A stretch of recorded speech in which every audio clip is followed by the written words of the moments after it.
to stop at the height of the shot before he releases it. And you have to pay attention or you'll be in the lanes. Purdue picked up his third foul. Knicks have an 8-point lead. 8 minutes to go, third quarter. Pippen running it from the point, now to Armstrong. John Starks living a nightmare tonight. Ewing steps out on Michael. That pulls him away from the hoop. 5 to shoot. Armstrong.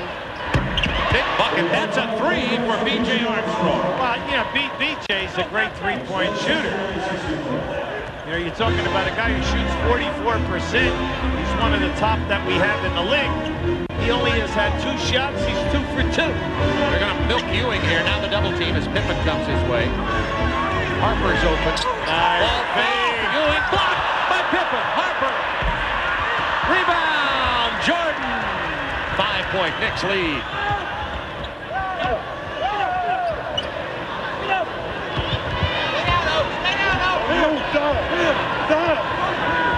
Armstrong into the paint to Kukoc, who had a potential layup, but he saw Ewing coming, didn't watch the ball, and it went out of bounds. That was a costly turnover. Yes. That should have been a layup.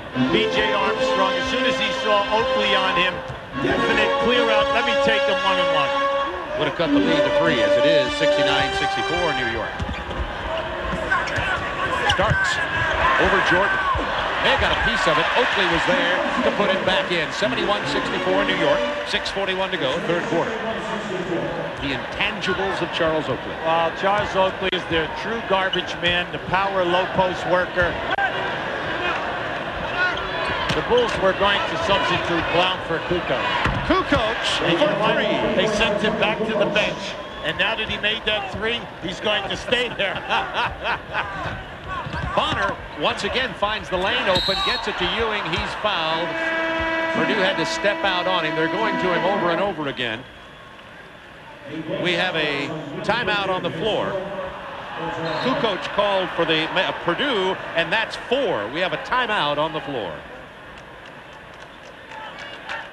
Spin, spin, spin the globe. It's your turn to spin the globe. Spin, All around the world, Siemens provides hospitals and doctors with the tools they... Welcome back to the NBA's greatest game. This is the beginning of the series when Jordan was able to knock down the 3. Well, he finds Pippen in the corner. Now, when Scotty puts it on the floor, watch how Starks goes back in. That opens up Jordan. Now, when he hits this 3, he is 2 for 3 this evening in 3s. Michael Jordan, 42 points. Doug Collins and I were there at Cleveland in 1990 when Michael had 69 on the Cavaliers. Of course, the 63 at Boston in 86 in the playoff game was kind of the arrival of Michael Jordan. Bulls within 2. Not this time. Ewing with a rebound. Bulls now 8 of 11 in the third period. Charles Smith posting against Blunt. Foul before the basket. It's on Corey Blunt, who has 3. You know, that was just a minimal bump. And this is what we said. When you have Grant and Cartwright at those positions, They don't get that call. that's right. That's a non-call. You see, it's Corey Blunt. He's a young player, second year out of Cincinnati, trying to make a name for himself. And he is a talented young man. He's a shot blocker, and he's got a live body.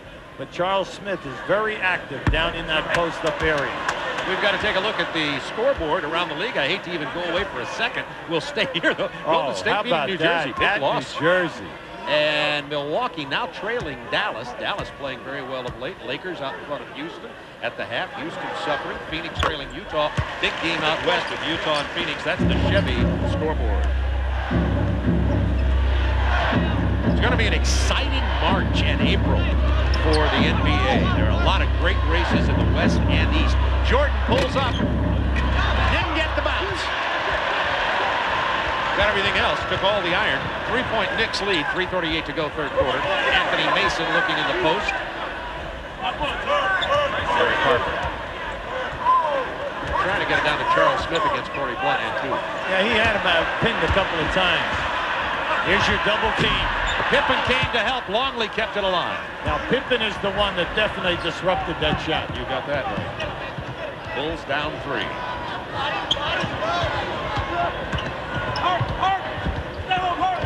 Armstrong looking for an opening. Nice. Yes. And Corey Blunt travels with the ball. What a great pass. Now, Corey could have forced that shot, but he was trying to make the catch and then the drop-off pass. Knicks by 3, 3 minutes to go, third quarter. Jordan with 42 points.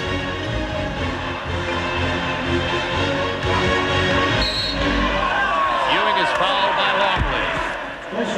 Nice move by Patrick. That's the first time this evening that he has spun to the baseline and taken it all away. Usually he'll fade for that jump shot. Longley's third personal foul.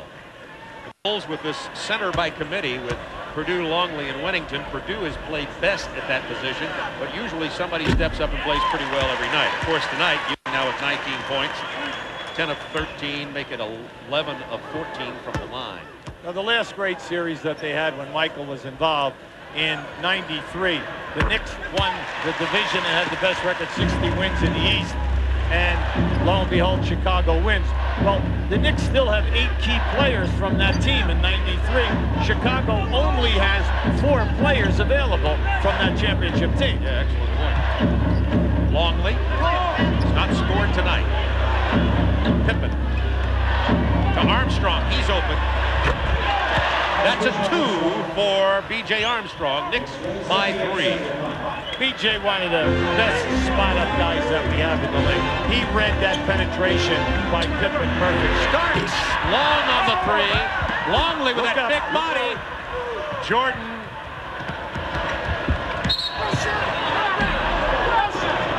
Shot wouldn't have counted anyway.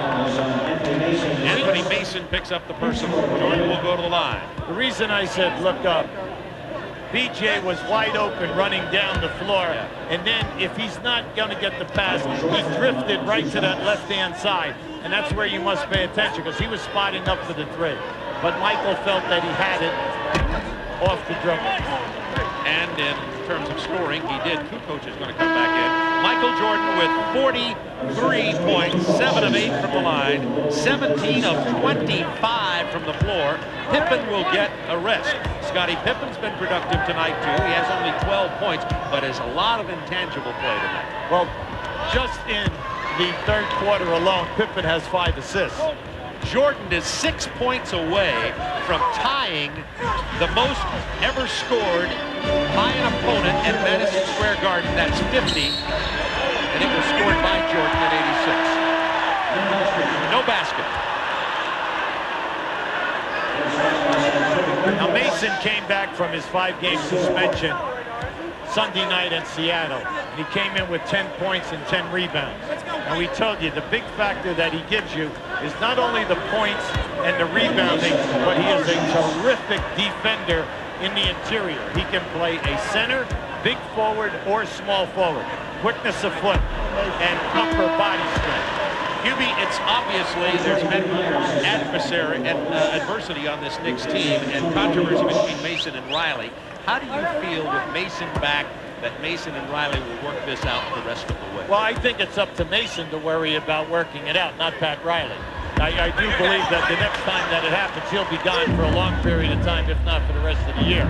I mean, no coach of the quality of a Riley is going to take total insubordination, never mind all of the other business that was given on the bench in front of a sellout crowd in a big game. John Starks with a foul, his 4th. Jordan back to the line again. Remember, the Bulls have been in the penalty here, going to the line since 5-minute mark of this third quarter. If Jordan hits these free throws, the Bulls will regain the lead. They have trailed by as many as 14 in this game.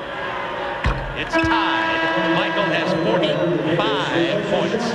Well, you worry about the Knicks, Bob, off of 93. Back then, even up into 94, their differential was 6 to 7. Last year it was 7. This year their differential is only 2.5. That tells you that they're not scoring and they're not as ferocious defensively as they used to be. 10 of 11 from the line for Jordan. 46 points for Michael.